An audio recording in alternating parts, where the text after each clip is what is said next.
గారు ఏ నినాదం ఉంటే ఆ నినాదం, బతుకమ్మ నినాదం, కొన్ని రోజులు ఢిల్లీ లిక్కర్ నినాదం, కొన్ని రోజులు మళ్ళీ ఇప్పుడు బీసీ నినాదం, మొన్న గతంలో కొద్ది రోజులు ఇంకో నినాదం.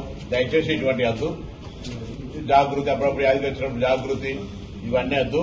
నిజంగా చిత్తశుద్ధి ఉంటే ఫస్ట్ మీ బ్రదర్ కు, మీ బావ గారికి, మీ తండ్రి గారికి ఈ సమాచారాన్ని నింపు పంపమని చెప్పండి.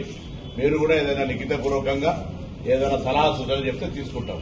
ఉద్యమించే కంటే ముందు మనం గతం నుంచి కూడా ఒక నానుడి ఉంది, సామధాన భేద దండ.